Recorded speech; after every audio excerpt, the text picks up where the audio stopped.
It's commonly taught that animals do not have souls. Most believe that they return to the dust, though some will grant that their life returns to God, be it that we will never see them again. I know it's a common teaching that animals don't have souls because I used to teach it myself until I did some research. I've had dogs that died, dogs that I loved, but that did not deter my belief that animals are soulless. Let's look at some biblical passages concerning animals. First, we should notice that God gave commandments to animals even before He gave commandments to mankind. He also blessed animals before He ever blessed a human being. In Genesis 1:20, God said, "Let the waters abound with an abundance of living creatures, and let birds fly above the earth across the face of the firmament of the heavens." So God created great sea creatures and every living thing that moves, with which the waters abounded according to their kind, and every winged bird according to its kind. And God saw that it was good, and God blessed them, saying, "Be fruitful and multiply, and fill the waters and the seas, and let birds multiply on the earth." In order for one to obey a commandment, one has to be able to understand a commandment. This shows that some kind of communication is going on between God and the birds, or the animals. Keep this in mind as we continue. God later makes a covenant with the animals in the 9th chapter of Genesis. God spoke to Noah and his sons, saying, "And as for me, behold, I establish my covenant with you and with your descendants after you, and with every living creature that is with you, the birds, the cattle, and every beast of the earth with you, of all that go out of the ark, and every beast of the earth. Thus I establish my covenant with you. Never again shall all flesh be cut off by the waters of the flood, and never again shall there be a flood to destroy the earth." In Exodus 20:10, in the Ten Commandments themselves, we are told to allow our animals to rest on the Sabbath. "But the seventh day is the Sabbath of the Lord your God. In it you shall not do work, nor your son, nor your daughter, nor your male servant, nor your female servant, nor your cattle, nor your stranger who is within your gates." I think we would all agree that animals have personalities. They have spirit, but do they actually have souls? We have to look at the Hebrew to investigate this properly. The Hebrew word for soul is nephesh. It's used over 400 times as such.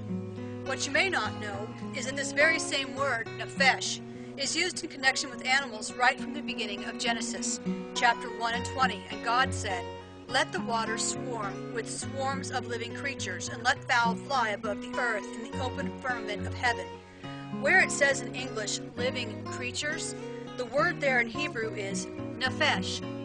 The translators didn't believe that animals had souls, so they concluded that nephesh can also mean any creature that has breath.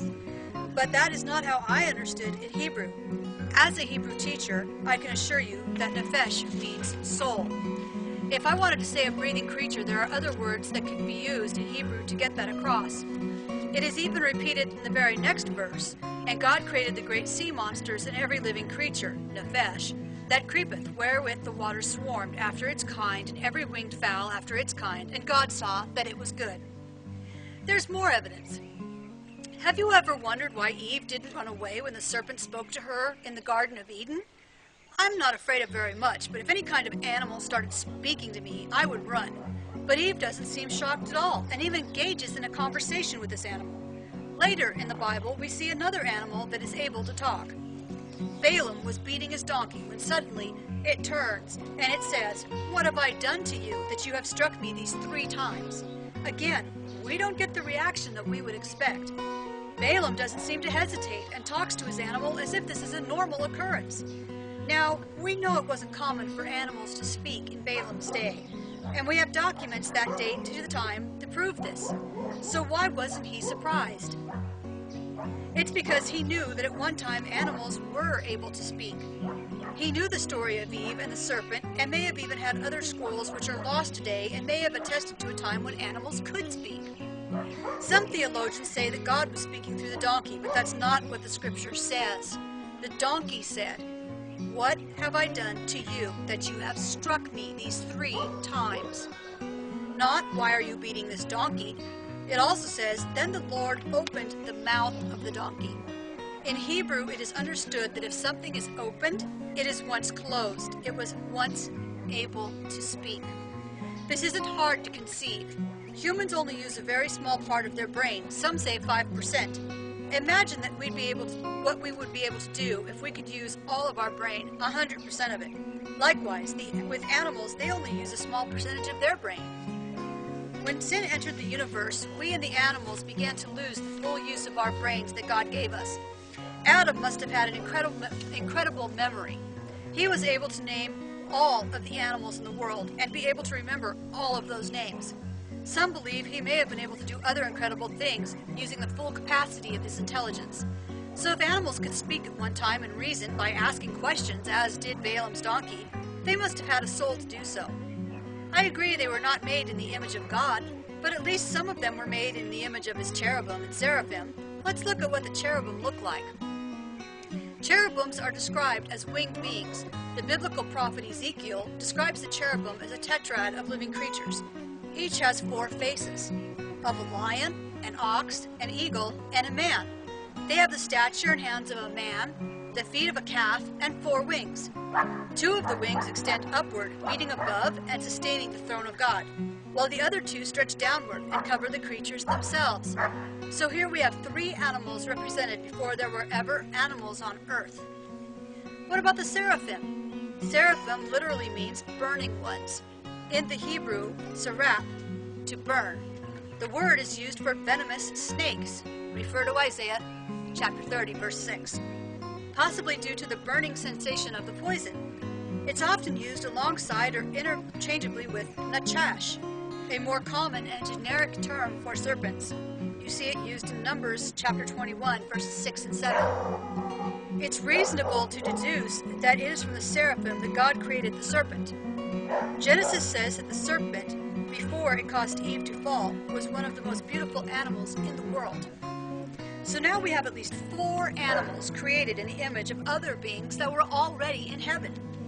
In prophecy, we also should take notice that there are animals during the millennium.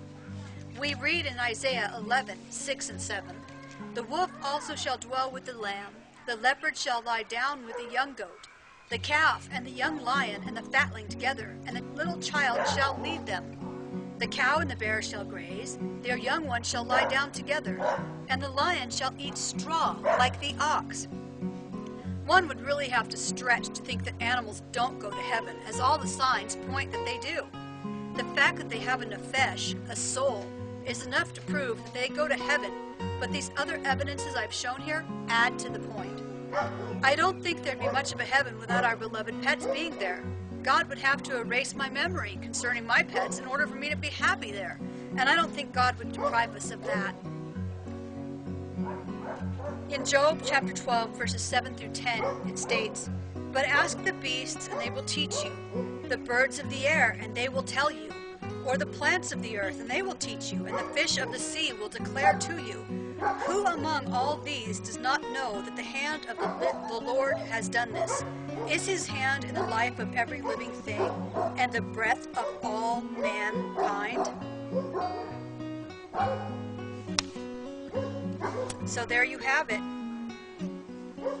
This was originally written by a man called Rabbi Stanley. The article's name is "Do Animals Go to Heaven?" I thought it was really interesting. There's a saying by Will Rogers here in the United States. He was a cowboy, an actor, and he said, "How could it be heaven if there was no dogs there?" And I agree with him. I fully expect to see all of my pets waiting for me on God's holy mountain when I get there. And it sure sounds like all the dogs in the neighborhood are sure testifying about the goodness of the Lord as I'm speaking now. I think they know something I don't. Praise be to God. God bless you. God keep you. Bye-bye.